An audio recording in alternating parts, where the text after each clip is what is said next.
Bonjour à tous. Non, non, je n'ai pas de problème avec la conduite, je n'ai pas de problème avec mes collègues, je n'ai pas de problème non plus avec peut-être le fait d'être seul.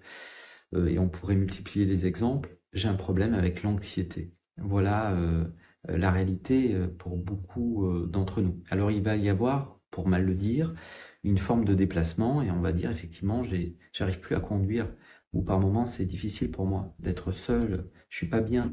En fait, dès que j'arrive au travail, je suis pas bien. Voilà. Et on pourrait encore une fois prendre d'autres exemples. Donc on aurait tôt fait encore une fois, pour employer des mots comme ça, de déplacer la problématique sur quelque chose d'autre et de dire, ben voilà, maintenant je peux plus conduire. Non, c'est pas vrai.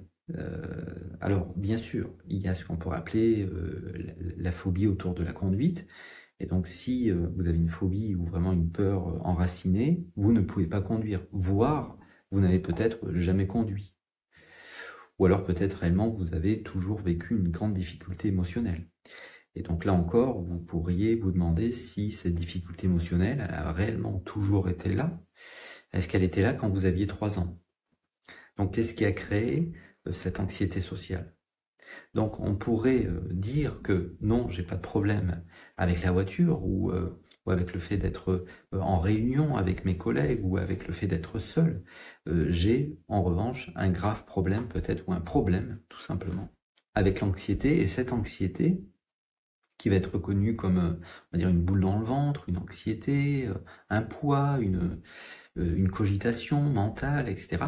Tout cela, naturellement, va me paralyser, en tout cas va m'empêcher d'être à l'aise dans tout un tas de situations et ça peut se fixer sur, dans notre exemple, sur la conduite.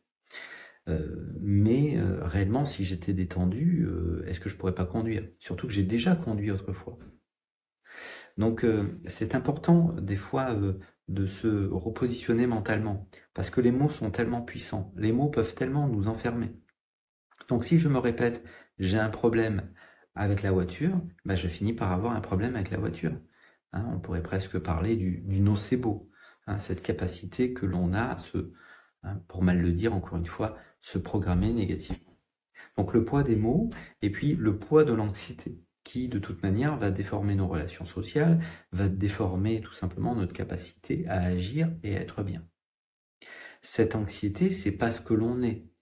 Pourquoi? Parce qu'elle n'est pas toujours là, cette anxiété. Quand vous êtes dans le sommeil profond, où est votre anxiété? Donc elle correspond, on pourrait dire, à la vie courante.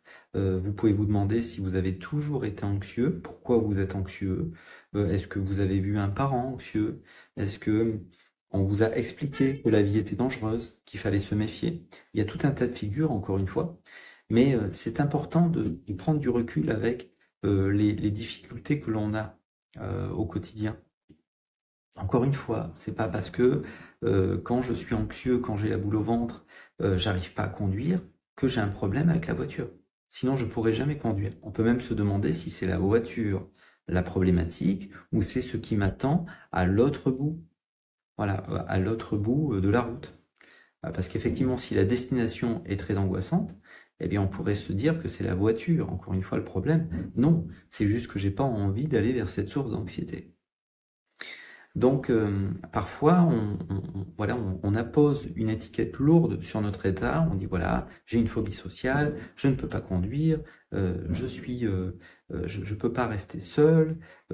Les personnes qui vivent avec moi me trahissent. Voilà, si vous voulez, c'est des étiquettes que l'on appose sur le moment. Et il faut être prêt, d'une certaine manière, si on veut retrouver une forme de légèreté, de paix, de bien-être, déjà de se dire que les choses peuvent évoluer et de se dire que peut-être on peut se tromper. Alors bien sûr, notre ego ne veut jamais adhérer à l'idée qu'on s'est trompé, mais enfin, qu'on le veuille ou non, eh bien, tout le monde ne voit pas la vie comme nous. Donc on peut se demander si c'est réellement la vérité, ce que l'on vit. Par exemple, vous prenez le tabac va être une mission exceptionnellement périlleuse pour certains, très simple pour d'autres. Il suffit de le décider et certaines personnes arrêtent.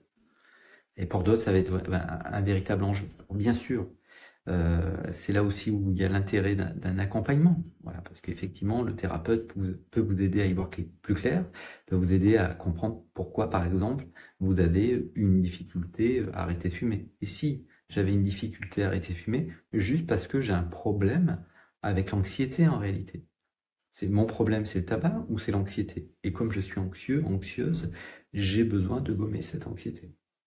Donc, cette anxiété, elle est pas mentale. Enfin, l'anxiété, c'est quelque chose qui est ressenti sous les épaules. Voilà.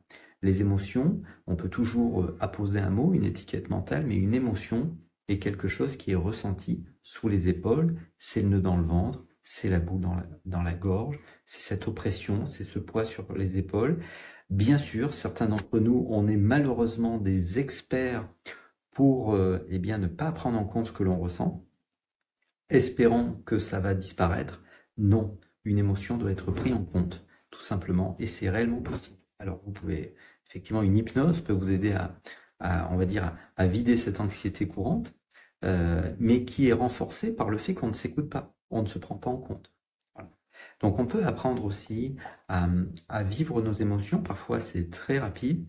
Je le dis parfois, la désensibilisation oculaire, parfois, c'est étonnant. Ça permet vraiment de lâcher, hein, tout simplement, ce que l'on ressent. Il suffit de... Voilà, je ne vous explique pas la désensibilisation oculaire, je l'ai déjà fait sur cette... et puis de toute manière, s'il y a un rendez-vous, je prendrai le temps de vous expliquer comment on utilise ça si vous le souhaitez. Mais voilà, c'est important de ne pas poser une vérité comme ça absolue sur notre état et se dire voilà, je suis anxieux, j'ai toujours été anxieux. Non, c'est pas vrai. J'ai toujours eu un problème avec la voiture, peut-être. Mais ça, il n'y a que vous qui le savez. Et si vous dites la vérité, peut-être pas. Peut-être que vous n'avez pas toujours été mal dans certaines situations. C'est votre cas aujourd'hui. Peut-être que vous avez une anxiété, mais si elle n'a pas toujours été là, peut-être qu'elle peut partir. Alors l'hypnose peut vous aider, la désensibilisation oculaire peut vous aider, mais d'une manière générale, c'est des partages ouverts, et donc naturellement, il faut se tourner vers le thérapeute qui vous parle, tout simplement. C'est aussi pourquoi on fait ces petites vidéos, dans un souci, on va dire, de transparence. Voilà. Donc voilà, si vous le souhaitez, vous pouvez me contacter, vous trouverez mes coordonnées également, euh, prendre rendez-vous en ligne. Voilà. Peut-être à bientôt. Voilà, au revoir.